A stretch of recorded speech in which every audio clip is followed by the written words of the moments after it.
Market outlook इस खास series में आप सबका स्वागत है। हमारे साथ कार्यक्रम में शामिल हो रहे हैं मोतीलाल ओसवाल, फाइनेंशियल सर्विसेज के head of research institutional equities से गौतम दुग्गड़ साहब।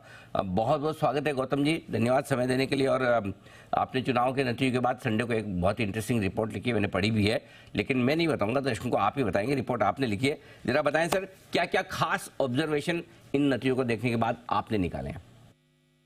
गुड मॉर्निंग अनिल जी, धन्यवाद यहाँ बुलाने के लिए। जैसे कि आपने कहा, रिपोर्ट में हमने 3 चीजों का जिक्र किया है। एक तो जो बाजार थोड़ा सा नर्वस था स्टेट पोल्स को लेके, स्टेट इलेक्शंस को लेके पिछले 2-3 महीनों से, तो जो नतीजे आए इस संडे को वो उम्मीद से काफी बेहतर थे।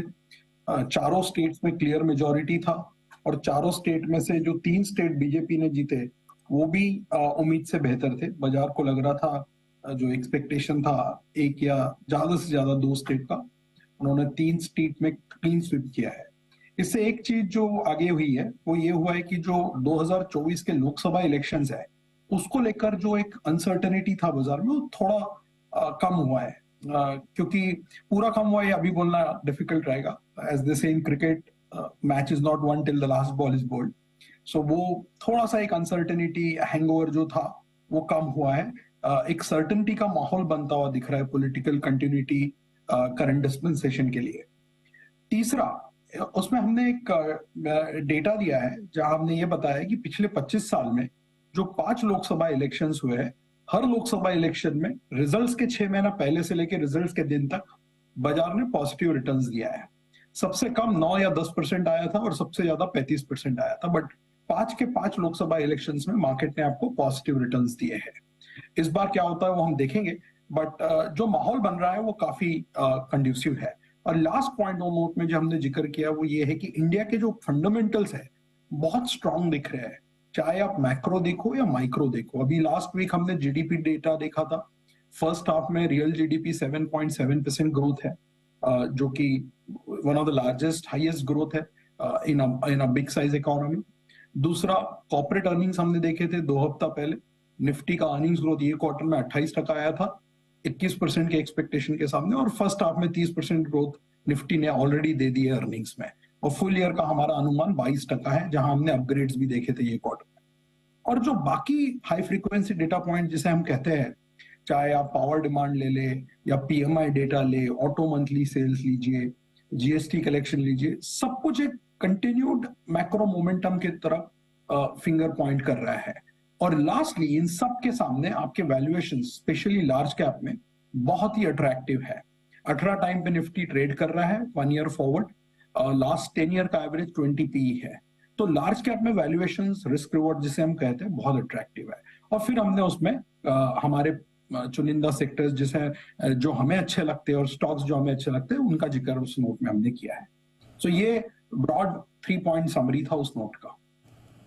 ओके, तो बड़ा इंटरेस्टिंग ऑब्जर्वेशन आपने पूरे इलेक्शन के इन नतीजों से निकाले। अब इन नतीजों से बाजार के लिए क्या डायरेक्शन है ये बताएं सर। वैसे तो 2 दिनों से बड़ी हरियाली छाई हुई है, लेकिन और कितनी? अनिल जी, ये शॉर्ट टर्म में बताना हमेशा डिफिकल्ट रहता है, बट अगर आप मैथ्स वर्कआउट करते हैं, जैसे आज अगर आप देखते हैं तो FY24 के 1000 रुपए के ईपीएस पे निफ्टी लगभग 21 टाइम ट्रेड कर रहा है। मान लीजिए यहां से ना री रेटिंग होती है ना डी रेटिंग होती है, ये 20-21 का मल्टीपल कंटिन्यू होता है अगले 6-9 महीने तक। तो 6 महीने बाद जब आप FY25 का ईपीएस डिस्काउंट करेंगे, जो हमारा एस्टिमेट 1140 रुपया का है, और आप मान लीजिए 20 का ही मल्टीपल सस्टेन होता है, तो 20 गुनीला 1140 बोले तो 22,800 का नंबर आपके सामने दिखता है। और अगर मान लीजिए थोड़ा सा ब्लू स्काई सिनेरियो आप पेंट करने जाते हैं कि पॉलिटिकल स्टेबिलिटी है, क्रूड प्राइसेस कंट्रोल में है, बॉन्ड यील्ड्स स्टेबलाइज हो चुके हैं, राइट, और इकोनॉमी 6.5% के प्लस माइनस 0.2% में ग्रोथ हो रहा है, तो 5-6% का अगर आप वहां से एक ब्लू स्काई सिनेरियो ऐड करते हैं तो आपके सामने 24-25 हजार का रेंज दिखता है मैथमेटिकली।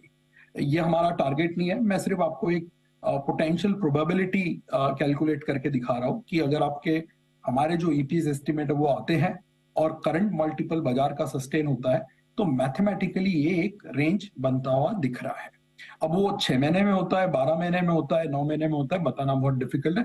पहली बात तो ये कि होता है या नहीं वो भी बताना बहुत डिफिकल्ट होता है शॉर्ट टर्म में, but I was just giving you mathematical नहीं नहीं सर होगा, सिनेरियो। बिल्कुल बिल्कुल होगा, जरूर होगा। आजकल तो सर काम ऐसा हो रहा है ना, 6 महीने का काम 6 हफ्ते में, 6 हफ्ते का काम 6 दिनों में, 6 दिनों का काम 6 घंटे में हो रहा है। स्पीड तो ऐसी है मार्केट की, पूछो मत, जो स्पीड से भाग रहे हैं, मतलब समथिंग अनबिलीवेबल।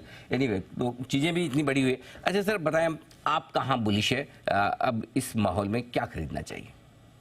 तो अनिल जी, हमने 4 सेक्टर्स पॉइंट आउट किए जहां हम पहले भी बुलिश थे और अब और ज्यादा बुलिश है। सबसे पहला बैंकिंग सेक्टर, चाहे प्राइवेट हो, पीएसयू हो, नॉन लेंडिंग फाइनेंशियल्स हो, बिकॉज वैल्यूएशंस बहुत ही अट्रैक्टिव है लार्ज कैप बैंक्स में। हमारे मॉडल पोर्टफोलियो में पीएसयू बैंक्स का ओवरवेट ज्यादा है। हमें दोनों प्राइवेट पीएसयू अच्छे लगते हैं। हमने उसमें स्टॉक्स भी पॉइंट आउट किए उस रिपोर्ट में, SBI, axis, ICICI. Non lending में हमें एंजल ठीक लगता है। एनबीएफसीज में हमें बजाज फाइनेंस, चोला, ये सारे शेयर्स अच्छे लगते हैं। दूसरा सेक्टर जो हमें बहुत पसंद है वो है इंडस्ट्रियल्स। वहां हम पहले से ओवरवेट है और कल एक हमारा थीमेटिक बड़ा रिपोर्ट आया है 11 नए कंपनीज के इनिशिएशन के साथ। हमें लगता है अगर ये गवर्नमेंट वापस चुन के आती है मई में, तो जो उनका focus manufacturing, investment, capex, infra, इन सब चीजों पे है वो और ज्यादा बढ़ेगा। आप उसमें रेलवे भी ऐड कर सकते हैं। सो इंडस्ट्रियल्स में हमें एलएनटी, एबीबी, ये स्टॉक्स अच्छे लगते हैं। तीसरा सेक्टर ऑटो, जहां पे हम ऑलरेडी देख चुके हैं कि अर्निंग्स बहुत स्ट्रांग है। ये क्वार्टर जो था 2Q FY24, ये चौथा ऐसा क्वार्टर था जो ऑटो नंबर 1 रहा है अर्निंग्स ग्रोथ में, और हमने अपग्रेड्स देखे हैं, राइट। और वहां पे भी वैल्यूएशन हमें काफी ठीक ठाक लगते हैं। तो वहां हमें M&M, हीरो होंडा, क्राफ्ट्समैन, ये सारे शेयर्स अच्छे लगते हैं। और लास्टली कंज्यूमर डिस्क्रिशनरी, जहां पे हमारा बायस पूरी तरह से डिस्क्रिशनरी की ओर है। जैसे हमने पहले भी कई बार बात की है, टाइटन हमारा वहां पे नंबर 1 प्रेफर्ड स्टॉक रहा है पिछले 1 दशक से। वहां पे हमारा कन्विक्शन आज भी बहुत स्ट्रांग है, आज भी वो हमारा प्रेफर्ड नंबर 1 स्टॉक है। इसके अलावा फिर आप Indian hotel, Zomato, lemon tree, metro, ये सारे शेयर हमारे मॉडल पोर्टफोलियो में दिखेंगे। सो इंडस्ट्रियल में मैं एक चीज बताना भूल गया, मैं रियल एस्टेट को भी वही ब्रैकेट में डालता हूँ, सीमेंट रियल एस्टेट को। तो रियल एस्टेट में आप देख रहे होंगे कि बहुत ही स्ट्रांग मोमेंटम है fundamentally as well as in stock price. हमने अभी हमारे प्री सेल्स एस्टिमेट्स को डबल किया है। जब हमने साल चालू किया था FY24, हमारा अनुमान 14% प्री सेल्स ग्रोथ का था हमारे कवरेज यूनिवर्स के लिए रियल एस्टेट में। वो अब हमने 30% किया है ये क्वार्टर खत्म होने के बाद। तो वहां हमें गोदरेज प्रॉपर्टी, प्रेस्टीज, सोबा, ये सारे शेयर्स पसंद है। तो ऑल इन ऑल ये 4 सेक्टर है जहां पे हमारा बुलिश अंडरटोन है, और हम अंडरवेट है कंज्यूमर स्टेपल्स पे, थोड़ा सा आईटी में, और थोड़ा metals and oil and gas में। ठीक, मतलब बाहर वाले सेक्टर ज़्यादा पसंद नहीं है इतना, मेटल वेटल छोड़ दिए, आईटी छोड़ दिए, अपने जो हिंदुस्तान से जो जुड़े वहीं फोकस करें। अच्छा गौतम जी, एक बात बताएं, कितने स्टॉक रिसर्च करते हैं आप जनरली, आपकी वो लिस्ट कितनी है? अभी कल के अगर आप 11 स्टॉक्स ऐड कर दे तो अब हम 275 के आसपास पहुंच गए हैं। अरे कल हमने 11 नए स्टॉक्स पे इनिशिएशन किया है कैपिटल गुड्स का। अच्छा, सो अभी हमारा total coverage Motilal Oswal financial services का और इंस्टीट्यूशनल इक्विटी रिसर्च 275 स्टॉक्स हो गए। वाह, 275 तो मतलब लंबी चौड़ी बड़ी टीम होगी आपके पास में। जी हाँ, हमारे कवरेज में 21 सेक्टर है और 50 मेंबर का strong institutional equity research team है जो करीबन 21 सेक्टर देखते हैं। तभी तो मोतीलाल की ओसवाल की जो टैगलाइन है, सॉलिड रिसर्च, बिल्कुल बनती भी है। और गौतम जी उस रिसर्च के हेड हैं इंस्टीट्यूशनल इक्विटीज में, और पूरे देश दुनिया की जितनी बड़ी इंस्टीट्यूशंस हैं, म्यूचुअल फंड्स हैं, FIs हैं, बैंक्स हैं, फाइनेंशियल इंस्टीट्यूशंस हैं, जो बाजार में पैसा लगाती है, उनको सबको रिसर्च देने का काम करते हैं। और आपने बहुत ही बढ़िया इन्वेस्टमेंट के मौके भी बताए गौतम जी, और साथ ही बाजार का डायरेक्शन भी। बहुत बहुत धन्यवाद सर समय देने के लिए आज हमें, thank you so much. Gautam Duggar साहब बताते हुए आपको पूरा का पूरा एक्शन बाजार का ही